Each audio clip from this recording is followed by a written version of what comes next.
रखे थे। उसने कहा माता जी ये लड्डू कितने हैं? माता जी ने कहा दो। कहा दो नहीं ये तीन है। दो नहीं ये तीन है। कहा बेटा है तो दो ही। तो लड़के ने कहा महाराज बताओ। अब महाराज जी माता जी ने एक लड्डू उठाया, कहा ये एक, और दूसरा लड्डू उठाया, कहा ये दो। लड़के ने कहा एक और दो, दो एक तीन, तीन हो गए। अब माता जी बड़ी विस्मय में, कहा लड्डू तो दो ही है, ये तीन बता रहा है, गणित का रूल। माता जी कहें बेटा नहीं, लड्डू तो दो ही है, वो बेटा कहे तीन। धीरे धीरे धीरे धीरे मामला यही बन गया। और तब तक उसके पिताजी आ गए। पिताजी ने देखा क्या बात, लड़के ने बताया पिताजी लड्डू यहाँ पर तीन है। अब महाराज उस लड़के के तो वो पिता ठहरे थे, तो उन्होंने कहा हाँ बेटा है तीन है, ये देखो उतर। उन्होंने कहा तीन ही है। पिताजी ने भी कह दिया तीन लड्डू हैं, दो नहीं तीन है। फिर एक लड्डू उठाया, खुद खा लिया, एक लड्डू माता जी को दे दिया और कहा ये जो तीसरा लड्डू बचा बेटा यही तुम खा ले, जो ये तीसरा बच्चा है यही तुम खा ले और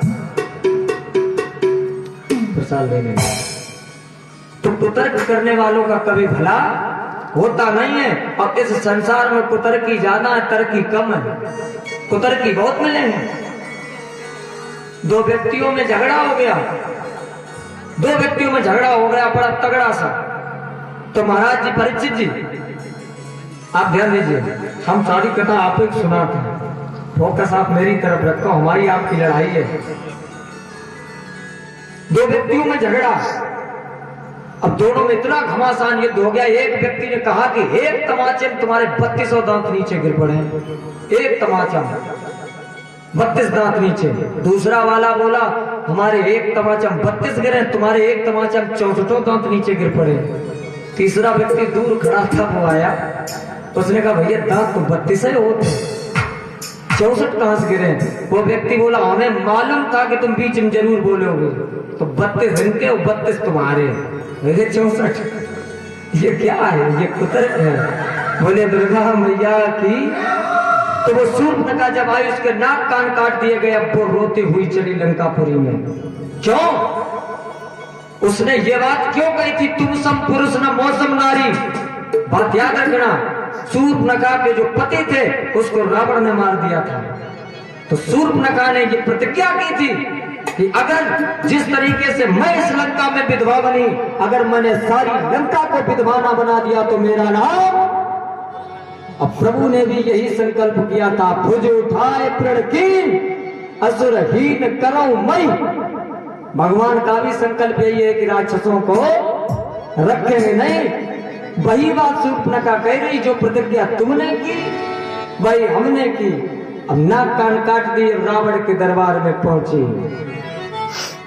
रावण के दरबार में रोती हुई शूर्पणखा पहुंची और उसने जाकर कहा कि भैया कि अब मेरी नाक गई सबई, मेरी तो नाक चली गई, कि अब मेरी नाक गई सबई, ओ अब अपनी नाक बचा भैया।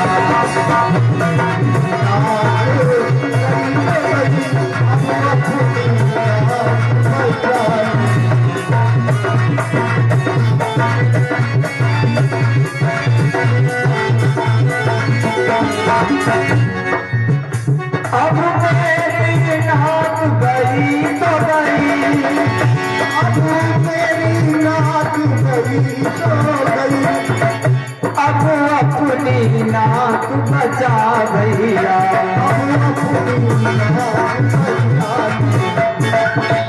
अब मेरी लाज गई से गई, अब मेरी लाज गई तो गई, अब अपनी लाज बचा भैया।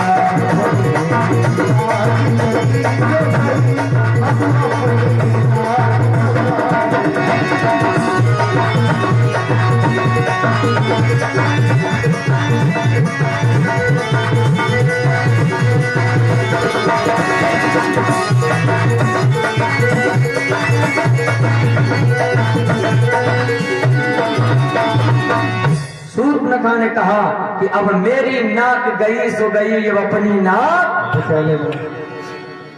रावण ने कहा हुआ क्या?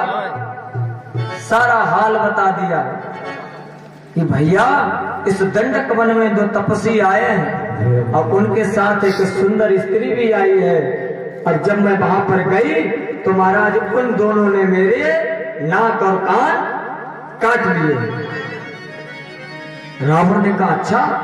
रावण को क्रोध आ गया, कहा मैं तेरा बदला अवश्य लूंगा। अब महाराज देखिए कितनी बढ़िया बात।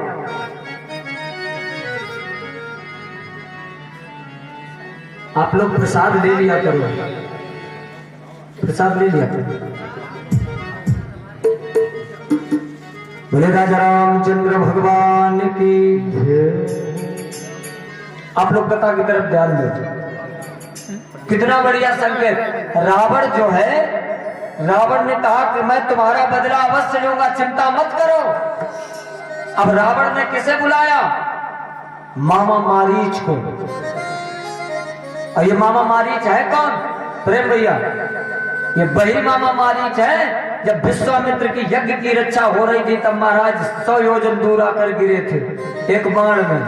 वही मारीच। मारीच को बुलाया, मारीच से कहा कि तुम जाओ और सोने के हिरण बन जाना, कंचन मृग बन जाना। कहां जाना है? का दो तपस्वी आए, नाम बताया। मारीच मामा कहने लगे कि महाराज हम नहीं जाएंगे। कहा है कि एक बार महाराज बाण मारा था तो 100 योजन दूर जाकर गिरे थे, और अब की बार जिंदा बचे इसकी कोई गारंटी है नहीं, हम नहीं जाएंगे। रावण ने कहा तुम्हें जाना पड़ेगा, तुम्हें जाना पड़ेगा। अब मामा मारीच चले महाराज। अब देखिए मामा मारीच ने सोने का रूप धारण किया, मृग बने, और उस पंचवटी के आसपास घूमने लगे। मैया जानकी की दृष्टि पड़ी। मैया जानकी ने देखा, प्रभु से कहा कि प्रभु कितना सुंदर सोने का मृग है, अगर ये हमें मिल जाए तो इसकी छाल से कुटिया बड़ी सुंदर लगेगी। राम ने कहा कि जानकी सोने के कई हिरण नहीं होते, ये माया है, इसके चक्कर में मत पड़ो, सोने के हिरण नहीं पड़ते। अब जानकी मैया का जो मन था वो महाराज उसी जगह टिक गया। का प्रभु नहीं, ये सोने का मृग अगर कुटिया में होता तो कितना सुंदर होता, आप इसे मार करके लाइए। महाराज श्री कहते हैं राम जी ने बहुत समझाया, देवी जी नहीं मानी, बहुत समझाया नहीं मानी। महाराज श्री कहते हैं प्रभु राम ने बना उठाया तरकस और बाण और उस हिरण के पीछे चल दिए। जैसे हिरण पर निशाना साधते हैं तो कभी तो हिरण पास में आ जाता है और कभी दूर चला जाता है। महाराज जी कहते कभी पास कभी दूर। और इधर रावण ने बनाया साधु का भेष और कुटिया के पास आ गया, आवाज लगाई भिक्षाम देहि। जब आवाज लगाई भिक्षाम देहि, मैया जानकी निकली। इधर प्रभु और इधर रावण। लेकिन इधर हुआ क्या था, अब आप थोड़ा पीछे कथा पर ध्यान दें। जब काफी दूर निकल गए तो भगवान राम ने मारीच के बाण मारा तो इसने सबसे पहला शब्द निकला मुख से, हा लक्ष्मण, हा लक्ष्मण। और फिर हा राम कहकर महाराज ये तो अपने धाम को चला गया, ये अपने धाम को परिचित चला गया। इधर जब हा लक्ष्मण की आवाज सुनी तो सीता जी ने लखन लाल से कहा कि हमें लगता है तुम्हारे भैया पर कोई संकट आ गया है, जाओ तुम देख कर आओ। लखन लाल ने कहा मैया प्रभु का बाल बाका भी नहीं हो सकता, आप चिंता ना करो। तब बाबा ने लिखा है मरम वचन सीता तब बोला, ये बाबा ने चौपाई लिखी। ऐसे वचन कहे जो लक्ष्मण जी के हृदय में चुभ गए। लक्ष्मण ने महाराज रेखा खींची और चले गए। तब रावण आया, उसने आवाज लगाई भिक्षाम देहि। मैया जानकी भिक्षा लेकर बाहर है। अब महाराज जैसे भिक्षा देने को किया तो रावण ने कहा कि हम बंधी हुई भिक्षा नहीं लेते। फिर जैसे ही मैया जानकी महाराज बाहर आई, रावण ने मैया जानकी को अपने विमान में बिठाया और चल दिया। ये कथा यहाँ पर संक्षेप में सुनिए। अब यहाँ पर भी विद्वानों के महाराज दो प्रमाण हैं। एक तो ये बाबा तुलसीदास जी ने रामचरितमानस में लिखा कि रावण मैया जानकी को पुष्पक विमान में बैठाकर ले गया, या आदर्श रामायण में लिखा है कि रावण को यह श्राप था कि अगर किसी पराई स्त्री को जबरदस्ती हाथ लगाएगा तो महाराज ये जलकर भस्म हो जाएगा। ये भी प्रमाण मिला है। तो रावण ने उतनी बीच की जमीन जो है वही महाराज जमीन सहित उठा लिया। एक ये प्रमाण, या एक प्रमाण ये है, कुछ विद्वानों का मत है कि सीता जी किसकी पुत्री है? जनक जी की तो है, लेकिन कुछ विद्वानों का मत है कि मैया जानकी जो है ये रावण ने जो मटकी रखी थी उसी से तो मैया जानकी आई। कुछ विद्वानों का मत है, मैंने आपको कल बताया था कि ये रावण की पुत्री है। तो क्या पुत्री अपने पिता के घर जा नहीं सकती? कुछ विद्वानों का मत है, लेकिन हम आप रामचरितमानस की बात मानो। रावण मैया जानकी को लेके चला। अब मैया ने विलाप करना शुरू कर दिया। हाँ लक्ष्मण तुम्हारा नहीं दोषा, तुम्हारा कोई दोष नहीं है, मैंने तुम्हें बेकार में भेज दिया। तो मैया जानकी विलाप करती जा रही, अपने चिन्ह जो हैं वो महाराज फेंकती जा रही और रावण महाराज लिए जा रहा। महाराज श्री कहते हैं कि जब रावण लिए जा रहा तब बाबा ने एक चौपाई सुनी, एक चौपाई कही। क्या कि गीध अधम खग और आम सभोगी और गति दीनी जो जांचत जो। किसने आवाज सुनी? गीधराज जटायु ने। कब सुनी? जब मैया जानकी विलाप करती जा रही। लेकिन महाराज श्री कहते हैं एक यहां पर प्रश्न बना है, आप याद रखना। सीता जी ने जब विलाप किया, सीता के अविलाप सुन भारी और भयउ चराचर जीव दुखारी। अब यहाँ पे एक बात याद रखना, सीता जी ने विलाप किया, भयउ चराचर जीव दुखारी। चराचर में परिचित जी सब आते, पूरा ब्रह्मांड, भयउ चराचर जीव। क्या महाराज सीता जी के विलाप को फिर क्या जनक जी ने नहीं सुना? जब चराचर में सब आया तो जनक जी ने भी विलाप सुना, अयोध्या वासियों ने भी विलाप को सुना, जितने भी साधु संत थे उन्होंने भी विलाप को सुना। उन सबकी छोड़ो, महाराज दशरथ जी ने भी इस विलाप को सुना। जो अपना पंच भौतिक शरीर छोड़ गए थे, स्वर्ग में थे, उन्होंने भी विलाप को सुना। अगर आप ये कहे कि उन्होंने विलाप को सुना और वो क्यों नहीं आए, वो मर गए थे। अगर वो मर गए थे तो आप आगे रामायण उठाकर देख लेना। अगर वहां नहीं आए तो जब रावण का अंत हो गया उसके बाद बाबा ने चौपाई लिखी कि तेई अवसर दशरथ कहाँ आए। अगर स्वर्ग में थे तो रावण के अंत के बाद जब लाइन क्लियर हो गई फिर क्यों आए?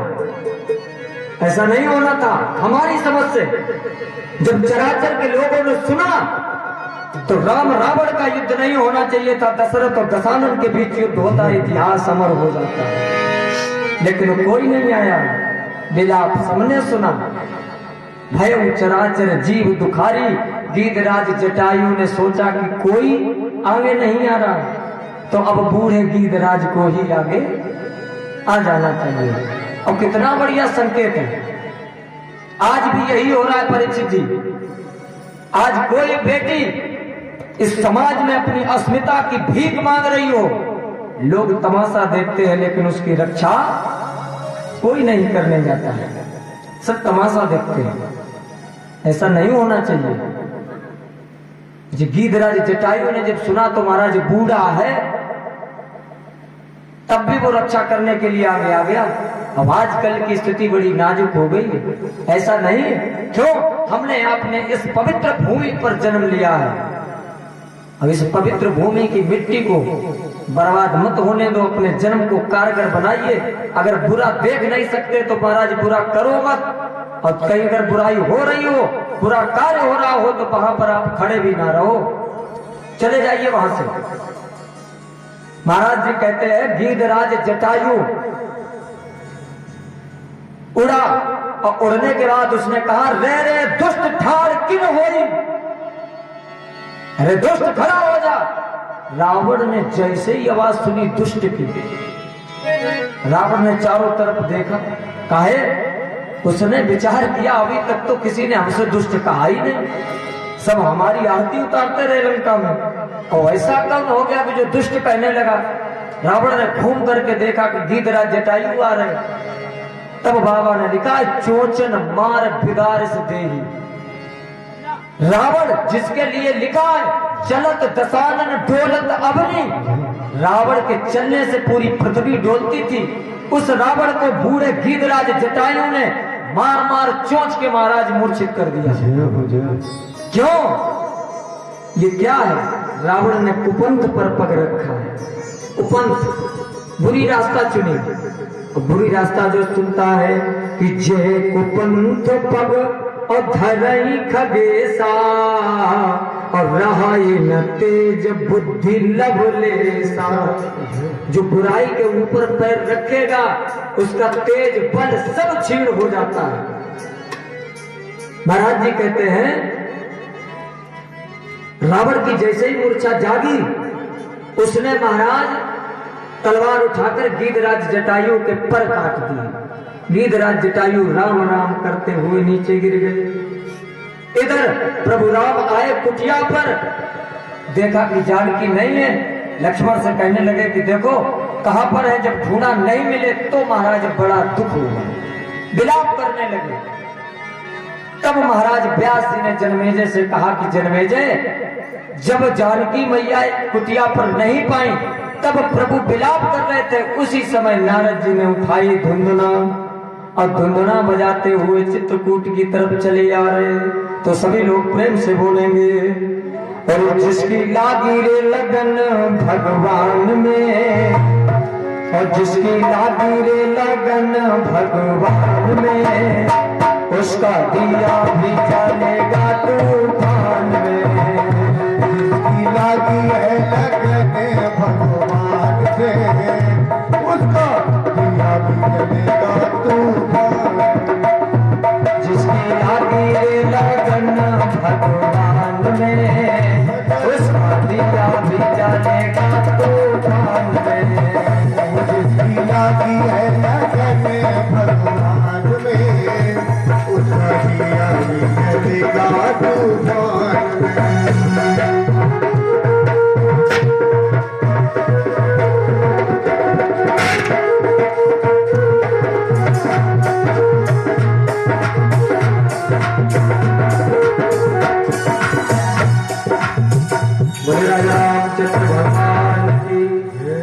नारद जी आए। नारद जी ने प्रभु से हाथ जोड़े, कहा प्रभु आप विलाप क्यों कर रहे हो? व्यास जी कहते हैं जनमेजय, नारद जी से प्रभु राम ने सारा हाल बता दिया। तब नारद जी ने जगदम्बा भवानी की पूजा करने के लिए कहा। प्रभु राम ने कहा कि नारद, ये जगदम्बा आदि शक्ति है कौन और इनकी पूजा कैसे करनी चाहिए? तब नारद जी ने नवम परायण की नव दुर्गा आदि शक्ति का पूरा विधान प्रभु राम को बताया था। भगवान राम ने पूजन का कार्य प्रारंभ किया, विधिवत माता रानी का पूजन किया, और उसके बाद आज शक्ति जगदम्बा भवानी प्रसन्न हुई, दर्शन दिए। प्रभु राम ने सारा हाल बताया। जगदम्बा मैया ने आशीर्वाद दे दिया कि तुम्हारा कार्य सफल होगा। तब मैया भवानी जब आशीर्वाद देकर चली गई, उसके बाद प्रभु राम ने आगे का कार्य प्रारंभ किया। विलाप करते हुए लताओं से, ओटों से, पशु से, पक्षी से, सबसे पूछते जा रहे कि किसी ने जानकी को देखा, कोई कुछ नहीं बता रहा। अब इधर रावण जो है भैया जानकी को ले जाकर परीक्षित जी कहाँ रखा है? अशोक। अब आप यहाँ पर भी ध्यान रखना, अशोक आ माने नहीं, शोक माने दुख। जहां कोई दुख ना हो ऐसी है अशोक वाटिका। इधर प्रभु पूछते जा रहे हैं। तब महाराज श्री कहते हैं रास्ता में मैया सबरी, कथा अब यहाँ पर संक्षिप्त में ध्यान दे लें, कथाएं बहुत है, अब थोड़ा इधर शॉर्टकट में आप ध्यान दें। माता सबरी अपने जीवन काल में हमेशा यही सोचती है कि मेरे राम आएंगे, प्रभु राम आएंगे। अब माता सबरी महाराज अधम से अधम, अधम अति नारी, नीच से भी नीच थी, अधम, और अधमों से भी अधम। उसे भी भगवान जाकर मिले, काहे जात पात अपूछे नहीं कोई, और हरि को भजे सो हरि को। भगवान तो प्रेम का भूखा है। माता सबरी को दर्शन दिए, माता सबरी ने बेर खिलाए, उसके बाद रास्ता बताया। महाराज जी कहते हैं जब रास्ता बताया तो आगे चले कहा किष्किंधा पहाड़ की तरफ। अब आप इधर ध्यान दें थोड़ा, किष्किंधा। अब यहाँ पर हम आप थोड़ी देर तक हनुमान जी का वर्णन सुनेंगे। आज मंगलवार भी है, अब हनुमान जी साथ में मैया के हैं। तो किष्किंधा की तरफ जब जा रहे, इधर महाराज सुग्रीव ने देखा। सुग्रीव ने ये देखा कि महाराज दो लोग धनुष धारण किए आ रहे। तो सुग्रीव ने हनुमान जी से कहा कि देखो कहीं हमारे भाई ने तो कोई बैरी नहीं भेजा है। कहे महाराज सुग्रीव को बाली से बहुत डर लगता था, ये वहां से भगाए गए थे तब यहाँ रह रहे। तो हनुमान जी को भेजा, और हनुमान जी ने क्या किया, एक ब्राह्मण का भेष बनाया और चले। लखनलाल ने दूर से ही देखा। लखनलाल ने कहा भैया ब्राह्मण देवता के दर्शन हो गए, अब हमारा आपका कार्य सफल हो जाएगा। और ब्राह्मण देवता पास में आए तो मैं इनकी वंदना करूंगा। राम ने कहा लखनलाल तनिक सद हो। परीक्षित जी, परीक्षित जी, लखनलाल ने क्या कहा कि अभी सद हो, ये तो आने के बाद ही पता चलेगा कि ब्राह्मण तुम्हारे पैर छूते हैं कि तुम ब्राह्मण के छूते हो। हनुमान जी ब्राह्मण भेष धारण किए पास में आए, अब आते ही महाराज प्रभु को प्रणाम किया। यहाँ पर थोड़ी चूक हो गई, भेष तो ब्राह्मण का बना लिया, लेकिन महाराज आकर प्रणाम किया। प्रभु राम ने लखनलाल की तरफ देखा कि कहा अभी तो तुम कह रहे थे कि महाराज ये इनकी वंदना करेंगे।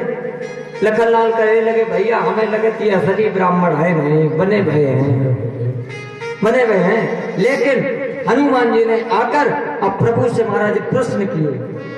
क्या पूछा कि को तुम श्यामल और गौर शरीरा, और क्षत्रिय रूप फिर वीरा। क्या कहा, को तुम श्यामल गौर शरीरा, आप कौन है और इस वन में आप क्यों घूम रहे हो। जब इतनी बात कही और प्रश्न पूछे और अंत में कहा कि जग कारण तारण भव भंजन धरणी भार, कहे तुम भुवन अखिल पति लीन मनुज अवतार। जग कारण तारण भव। लखनलाल ने कहा भैया ब्राह्मण चाहे बने भय होए लेकिन विद्वान मालूम पड़ते हैं, एक ही सांस में इतने प्रश्न।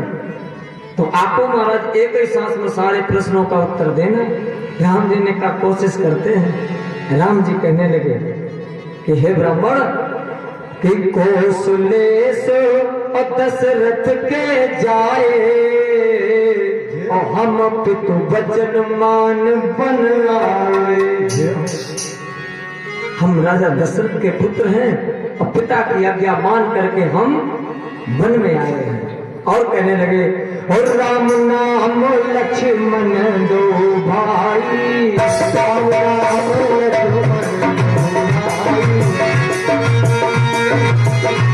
दो भाई, राम नाम लक्ष्मण दो भाई, राम नाम लक्ष्मण दो भाई, नारी सुकुमार सुहाई।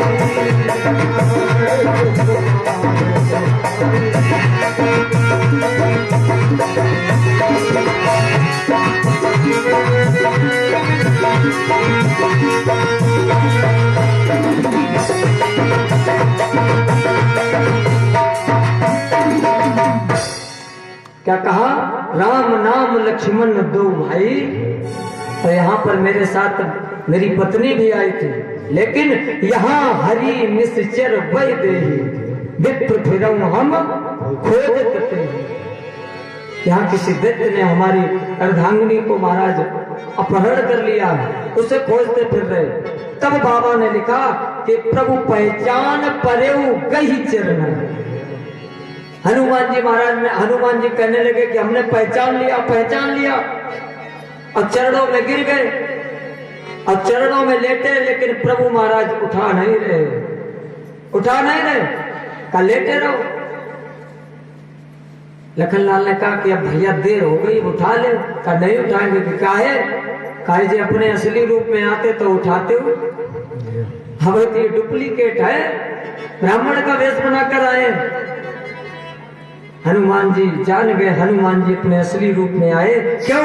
हनुमान जी के लिखा है अतुलित बल के धाम है ये, अष्ट सिद्ध नौ निधि के दाता। हनुमान जी अपने असली रूप में आए। तब राम ने कहा उठो और हृदय से लगा ले।